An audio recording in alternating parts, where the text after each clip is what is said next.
Hey guys, good morning, welcome to my new vlog. ಇವತ್ತು ಏನು ಜಲ್ದಿ ಸ್ಟಾರ್ಟ್ ಮಾಡಿದ್ದೀನಿ ಅಂದರೆ ಅಂಗಡಿ ಹತ್ರ ಹೋಗಿಲ್ಲ, ಅಲ್ಲೇ ವ್ಲಾಗ್ ಸ್ಟಾರ್ಟ್ ಮಾಡಿದ್ದೀನಿ. ಇವತ್ತು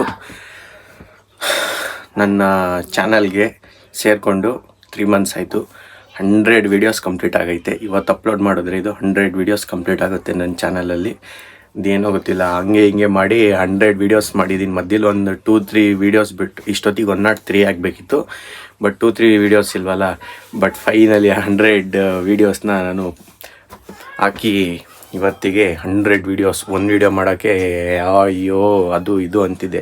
100 ವೀಡಿಯೋಸ್ ಅಪ್ಲೋಡ್ ಆಗುತ್ತೆ ಇವತ್ತಿಂದು. ಈ ವಿಡಿಯೋ ಹಾಕಿದ್ರೆ, ಬ್ಲಾಗ್ ಹಾಕಿದ್ರೆ ಅಷ್ಟೇ. ಅದಕ್ಕೋಸ್ಕರ ಹೇಳ್ಬೇಕಿತ್ತು. ಅದಕ್ಕೆ ಜಲ್ದಿ ರೆಡಿ ಆಗಿಬಿಟ್ಟು ಸ್ನಾನ ಮಾಡಿ ಫಸ್ಟ್ ಅದೇ ಹೇಳ್ಬಿಡೋಣ ಅಂತಲೇ ಹೇಳ್ತಾ ಇದ್ದೀನಿ. 100 ಕಂಪ್ಲೀಟ್, 100K ಕಂಪ್ಲೀಟ್ ಅಲ್ಲ, 100 ಬ್ಲಾಗ್ ಕಂಪ್ಲೀಟ್ ಅಷ್ಟೇ. 100 ಬ್ಲಾಗು 3 months ಆಯಿತು ಸ್ಟಾರ್ಟ್ ಮಾಡಿ. 100 ಬ್ಲಾಗ್ ಕಂಪ್ಲೀಟಾಗಿ ಮಾಡಿದ್ದೀನಿ ಫುಲ್ಲು. ಇವಾಗ ತಿಂಡಿ ಮುಗಿಸ್ಕೊಂಡು ಅಂಗಡಿ ಹತ್ರ ಹೋಗ್ತಾಯಿದ್ದೆ, ಓದಬೇಕಲ್ವ, ನಾಳೆನೇ ಎಕ್ಸಾಮ್. ಅದಕ್ಕೋಸ್ಕರ ಈಗ ಅಂಗಡಿ ಹತ್ರ ಹೋಗ್ತಾಯಿದ್ದೆ. ಇವಾಗ ಜಸ್ಟು ಹಂಗೆ ಅಪ್ಪಗೂ ತಿಂಡಿ ತೊಗೊಂಡು ಹೋಗ್ತಾಯಿದ್ದೀನಿ. ಇವಾಗ ಹೋಗಿ ಕೂತ್ಕೊಂಡ್ರೆ ಓದ್ಕೋಬೇಕು. ಇವಾಗ ಸ್ವಲ್ಪ ವ್ಲಾಗ್ ಎಲ್ಲ ಬರೀ ಸ್ಟಡೀಸ್ದೇ ಬರುತ್ತೆ. ಇನ್ನು ಒಂದು ವೀಕೆಲ್ಲ ಆಲ್ಮೋಸ್ಟ್ ಇವತ್ತು ಆಗಲೇ ಹೇಳಿದ್ದೀನಿ 100 ಬ್ಲಾಗ್ ಕಂಪ್ಲೀಟ್ ನಂದು. ಇವಾಗೇನು ಜಸ್ಟ್ ಊಟ ಮುಗಿಸ್ದೆ, ಹಂಗೆ ಟೀ ಕುಡಿಯೋಣ ಅನಿಸ್ತು. ಅದಕ್ಕೋಸ್ಕರನೇ ಟೀ ಮಾಡ್ಕೊಂಡು ಟೀ ಕುಡಿತಾ ಇದ್ದೀನಿ. ಅಷ್ಟೊತ್ತಿಂದ ಓದ್ತಿದ್ದೆ, ಟೀ ಕುಡಿಬೇಕು. ಊಟ ಬಂದಲ್ಲ, ಅದಕ್ಕೆ ಟೀ ಕುಡಿಬೇಕು. ಟೀ ಇತ್ತು, ಅದಕ್ಕೆ ಟೀ ಕುಡಿಬೇಕು ಅನಿಸ್ತಲ್ವ, ಅದಕ್ಕೆ ಟೀ ಕುಡಿತಾ ಇದ್ದೀನಿ. ಆಯ್ತು, ಇನ್ನೇನು ಇದಾಗಿದ ತಕ್ಷಣ ಕುಡಿದ್ಬಿಟ್ಟು ಮತ್ತೆ ಹೋಗ್ಬಿಟ್ಟು ಓದ್ಕೋಬೇಕು. ಒಂದು ಸ್ಪೆಷಲಿಸ್ಟ್ ಆಗಿ ಮೇಕೆ ನಿಧಾನ ಹಿಂಗೆ ಆಯಿತು. ಬಿಸಿ ಆಯಿತು, ಜಾಸ್ತಿ ಬಿಟ್ಟರೆ ಆಮೇಲೆ ನಾನೇ ಕ್ಲೀನ್ ಮಾಡಬೇಕಾಗುತ್ತೆ ಚಳಿಗಿಲ್ಲಿ ಹೋಗ್ಬಿಟ್ಟು. ಹಿಂಗೆ ಹಾಕಿ ಇದನ್ನು ಮಿಕ್ಕಿದನ್ನ ಲೋಟಕ್ಕೆ ಹಾಕಿ ಆಮೇಲೆ ಯಾರು ಬೇಕಾದರೂ ಬಿಸಿ ಮಾಡ್ಬಿಟ್ಟು ಕುಡಿಬೋದು. ಸುಮ್ಮನೆ ಇದು ಪ್ಲೇಟ್ ಮುಚ್ಚಿಬಿಡೋಣ. ಇದಕ್ಕೆ ಇದು ಪ್ಲೇಟ್ ಐತೆ, ಇದ್ರ ಪ್ಲೇಟ್ ಮುಚ್ಚಿಬಿಟ್ರೆ ಕ್ಲೋಸ್. ಅಮ್ಮ, ನಿಮಗೆ ಟೀ ಬೇಕಾ? ಗೈಸ್, ಇವಾಗ ರೆಡಿ ಆಗಿಬಿಟ್ಟು ಇಷ್ಟೊತ್ತು ಓದ್ಕೊಂಡು ಕೂತಿದ್ದೆ. ಇವಾಗ ದೇವ್ರು ಬರುತ್ತೆ ನಮ್ಮ ಏರಿಯಾಗೆ, ಅಲ್ಲಿಗೆ ಅದಕ್ಕೆ ಹೋಗ್ತಾ ಇದ್ದೀನಿ. ಅದನ್ನು ಕರ್ಕೊಂಬರೋಕ್ಕೆ ನಮ್ಮ ಫ್ರೆಂಡ್ ಅವ್ರ ಮನೆಗೆ, ಹೊಸ ಮನೆಗೆ ಬರುತ್ತಲ್ವ. ಹೆಂಗೂ ಇವಾಗ ಸ್ವಲ್ಪ ಹೊತ್ತು ಬರಬೇಕಿತ್ತು ಈಚೆ, ಹಂಗೆ ದೇವ್ರು ಬರ್ತೈತೆ. ಅದಕ್ಕೋಸ್ಕರನೇ ಹೋಗ್ತಾಯಿದ್ದೀನಿ. ರೆಡಿ ಆಗಿಬಿಟ್ಟು ಇವಾಗ ಹೆಂಗೂ ರೆಡಿ ಆಗಿದ್ದೀನಿ, ಹಂಗೆ ಹೋಗ್ಬಿಟ್ಟು ಬರ್ತೀನಿ ಸ್ವಲ್ಪ ಹೊತ್ತು.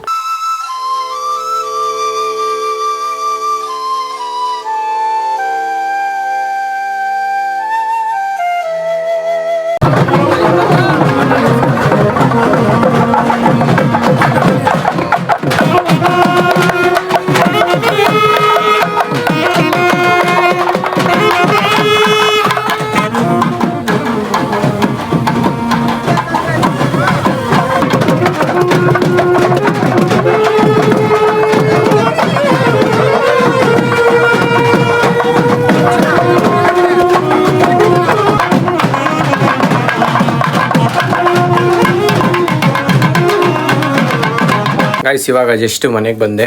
ಅದು ದೇವ್ರನ್ನ ಒಳಗಡೆ ಕೂರಿಸ್ಬಿಟ್ಟು ನಾನು ಬಂದೆ. ಇವಾಗ ಮತ್ತೆ ನಾವು ಸ್ಟಡೀಸ್ ಮಾಡಬೇಕಲ್ವ, ಅದಕ್ಕೆ ಇವಾಗ ಮತ್ತೆ ಅಂಗಡಿ ಹತ್ರ ಹೋಗ್ತೀನಿ ರಿಟರ್ನ್ ಈಗ. ಆಮೇಲೆ ಅಲ್ಲೇ ಇವತ್ತು ನಮಗೆ ಫುಡ್ ಅರೇಂಜ್ ಆಗಿದೆ, ಅಲ್ಲಿ ಹೋಗ್ಬಿಟ್ಟು ಊಟ ಮಾಡಿಕೊಂಡು ಮತ್ತು ಇನ್ನು ಸ್ವಲ್ಪ ನೀರು ಹಿಡಿತೀನಿ. ನಮ್ಮಮ್ಮ ನೀರು ಹಿಡಿ ಅಂದವ್ರೆ, ನೀರು ಹಿಡಿದ್ಬಿಟ್ಟು ಸಿಗ್ತೀನಿ. ಗಾಯ್ಸ್, ಇವಾಗ ಅಲ್ಲೇ ಊಟ ಮಾಡ್ಕೊಂಬತ್ತೀನಿ ಅಂತ ಹೇಳಿದ್ನಲ್ಲ, ಈಗ ಊಟಕ್ಕೆ ಹೋಗ್ತೀನಿ. ಸೌಂಡ್ ಜಾಸ್ತಿ ಇದೆ, ನಾಯ್ಸು, ಯಾಕಂದರೆ ಅವ್ರು ಹೋಮ ಮಾಡಿಸ್ತಾರಲ್ಲ, ಅದಕ್ಕೋಸ್ಕರ. ಫೋನ್ ತೊಗೊಂಡು ಅಲ್ಲಿ ಹೋದ್ರೆ ಏನೂ ಕೇಳಿಸಲ್ಲ, ಬರೀ ಅವರು ಹೋಮ ಮಾಡಿಸ್ತಾರಲ್ಲ, ಅದಕ್ಕೋಸ್ಕರ ಊಟ ಮಾಡ್ಕೊಂಬಿಟ್ಟು ಬರ್ತೀನಿ ನಾನು ಮತ್ತೆ. ಗಾಯ್ಸ್, ಇವಾಗ ಜಸ್ಟ್ ಊಟ ಮುಗಿಸ್ಕೊಂಬಂದೆ. ಇವಾಗ ಏನಿಲ್ಲ, ಮತ್ತೆ ಓದ್ಕೋಬೇಕಲ್ವ, ಅದಕ್ಕೋಸ್ಕರನೇ. ಎಲ್ಲ ಮಲಗಿದಾರೆ ಆಲ್ರೆಡಿ. ಲೈಟ್ ಕಾಣಿಸ್ತಾ ಇಲ್ಲಲ್ಲ. ಹಾಂ, ಇವಾಗ ಏನಿಲ್ಲ, ಬರೀ ಸ್ವಲ್ಪ ಹೊತ್ತು ಓದ್ಕೋಬೇಕು. ಇನ್ನೂ ಓದ್ಕೊಂಬಿಟ್ಟು ಮಲ್ಕೊಂಡ್ರೆ ಮುಗೀತು. ಇನ್ನೂ ಓದೋದು ಸ್ವಲ್ಪ ಇದೆ, ಓದಲೇಬೇಕು. ನಾಳೆ ಎಕ್ಸಾಮ್ ಅಲ್ವಾ, ಓದಲೇಬೇಕು. ಅದಕ್ಕೋಸ್ಕರನೇ ಇವಾಗ 2 hour 3 hour ಓದ್ಬಿಟ್ಟು ಆಮೇಲೆ ವೀಡಿಯೋ ಎಲ್ಲ ಎಡಿಟ್ ಮಾಡಿಬಿಟ್ಟು ಮಲ್ಕೋತೀನಿ. ಗೈಸ್, ವಿಡಿಯೋ ಇಷ್ಟ ಆಗಿದೆ ಲೈಕ್ ಮಾಡಿ, ಚಾನಲ್ಗೆ ಹೊಸಬರಾಗಿದ್ದರೆ ಸಬ್ಸ್ಕ್ರೈಬ್ ಮಾಡಿ. Thank you so much for watching. Bye.